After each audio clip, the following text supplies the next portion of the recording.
Bienvenidos a la presentación del tratamiento de pacientes con complicaciones neurológicas por COVID-19. Mi nombre, Aide Gibraltar Conde, médico especialista en medicina de rehabilitación. Las complicaciones neurológicas pueden reducirse mediante la rehabilitación interdisciplinaria, tanto hospitalaria como ambulatoria. Nuestro objetivo es identificar las generalidades del tratamiento de los pacientes con complicaciones neurológicas por COVID-19 con el fin de llevarlas a cabo en su práctica profesional. Vamos a empezar hablando de lo que serían las recomendaciones generales en la rehabilitación intrahospitalaria. El primer punto sería que la atención esté a cargo de un equipo de rehabilitación multidisciplinario. Este proceso de rehabilitación solo se iniciará cuando una evaluación médica previa lo indique y cuando este beneficio esté justificado. Para ello requerimos ciertas especificaciones como la saturación de oxígeno idealmente superior al 90% y también que tenga ya una estabilidad por radiografía.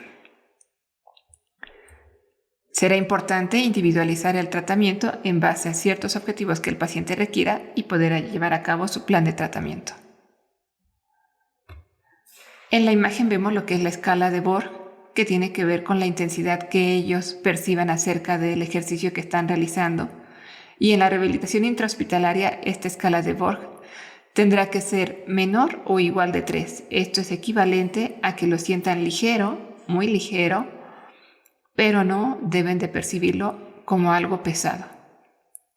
Es aconsejable que no exista fatiga al día siguiente, que se le den de 1 a 2 sesiones al día, dependiendo también de esta fatiga que puedan manifestar. Iniciar mínimo 1 hora después de los alimentos y no ser largas sesiones, es decir, se recomiendan solamente de 15 a 45 minutos por sesión. Dentro de las contraindicaciones de la rehabilitación intrahospitalaria están una temperatura corporal mayor de 38 grados centígrados y una saturación menor o igual del 95%. Hablaremos ahora acerca de la rehabilitación ambulatoria.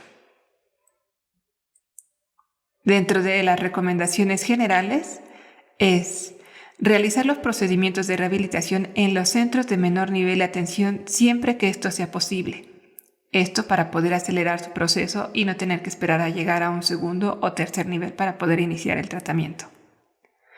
Continuar con la atención a través de los servicios de telerehabilitación siempre y cuando esto sea posible. Es una buena opción para cuando el paciente es recién egresado y no perder más tiempo en su recuperación.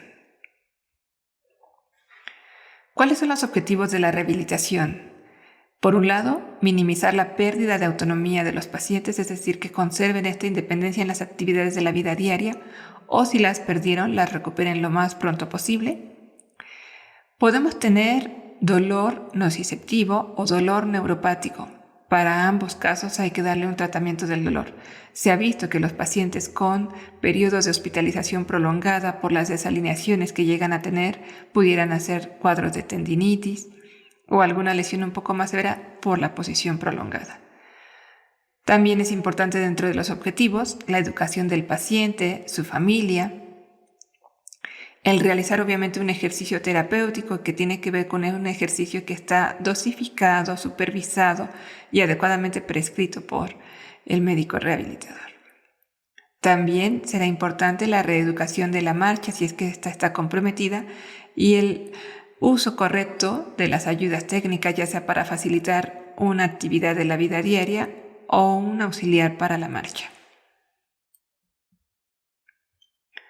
La parte de educación al paciente y la familia va a ser muy importante, por un lado, en explicarles lo que es la enfermedad, en que comprendan el plan terapéutico de rehabilitación y la importancia del apego y el apoyo al paciente, requerir un descanso suficiente para que el paciente pueda tener la energía suficiente para poder hacer su programa de rehabilitación en casa, además de hacer una modificación de los hábitos alimenticios y la eliminación de los hábitos nocivos, como pudiera ser tabaquismo y alcoholismo.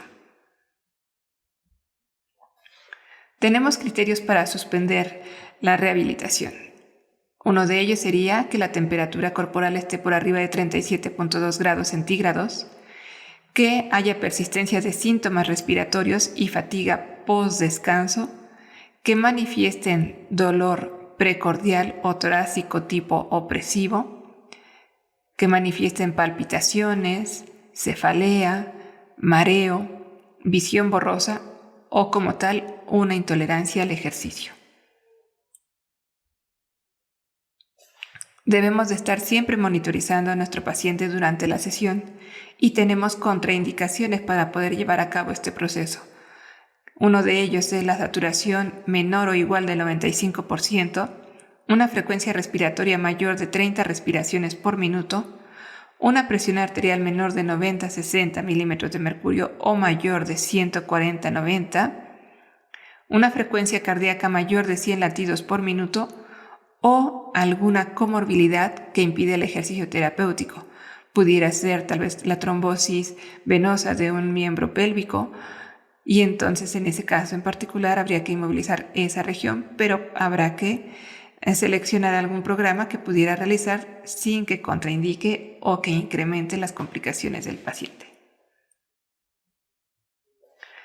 Hablando del tratamiento farmacológico, porque recordemos que en rehabilitación se manejan diferentes estrategias terapéuticas, la más conocida, lo que sería la fisioterapia, la terapia ocupacional, pero también recordemos que el tratamiento farmacológico va a ser muy importante. Ya hablábamos de que hay una alta prevalencia de dolor en los pacientes post-COVID, ya sean dolores somáticos, dolores neuropáticos, y en base a eso habrá que seleccionar el analgésico específico.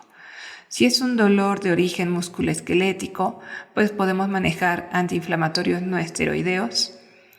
Pero si nuestro paciente está manifestando un dolor neuropático, ya sea de origen periférico o central, habrá que dar un manejo con neuromoduladores tipo pregabalina, gabapentina, carbamazepina, y siempre se empezará por dosis bajas con el fin de incrementar en base a la respuesta y también en base a la vigilancia de los efectos secundarios que ya sabemos podemos experimentar a través de los neuromoduladores. Otra de las herramientas terapéuticas en rehabilitación es el uso de órtesis. Se entiende como órtesis aquel aparato que nos va a ayudar a alinear ya sea un segmento corporal o facilitar una acción.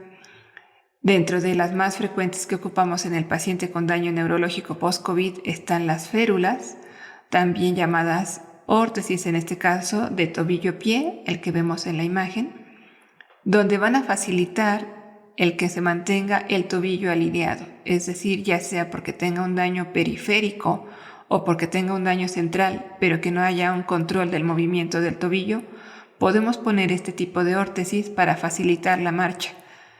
Muy comúnmente vamos a requerir auxiliares, ya sea un bastón canadiense o tal vez incluso una andadera. Las muletas axilares estarían contraindicadas en estos pacientes, ya que de ser un paciente con daño neurológico central manifestado como una hemiparesia, al no tener control motor de la mano, no es recomendable ocupar una muleta axilar. Y también en el caso de que tenga un compromiso periférico, son de utilidad las muletas canadienses o bastones canadienses. Es importante también la enseñanza del uso correcto de estos auxiliares. Recordemos que cuando son unilaterales van del lado contrario a la lesión. Y la altura del soporte en la mano también será importante para mantener alineada la columna. Entonces el soporte se pondrá a nivel de lo que es trocánter mayor. Podemos ocupar otro tipo de órtesis en el caso de antebrazo, mano, para facilitar también la alineación en el caso de que sea un paciente con un evento vascular cerebral, o decíamos, hay algunos otros aditamentos que facilitan una acción como comer, desvestirse y que también con ayuda de los terapeutas ocupacionales podrán fabricarse, o buscar la asistencia como tal de un ortesista protesista. Hay algunas otras órtesis que ya vienen con sistemas de electroestimulación para facilitar alguna acción que también pueden ser recomendables.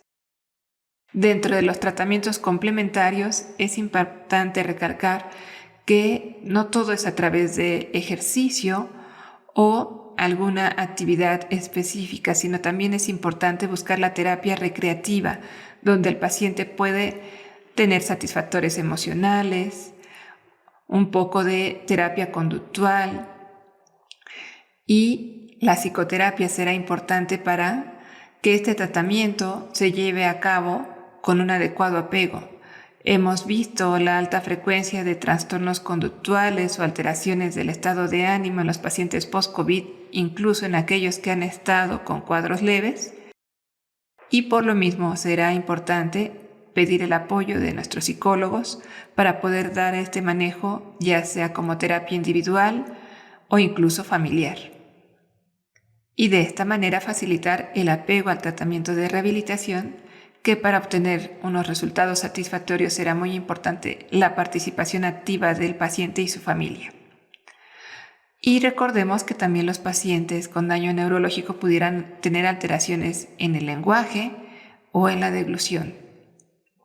Y para eso será importante interconsultar al médico especialista en fonoaudiología y comunicación humana para facilitar estas funciones, que a su vez, en base a la valoración, prescribirá la terapia del lenguaje pertinente o decíamos para mecanismos compensatorios cuando se afecta la deglución.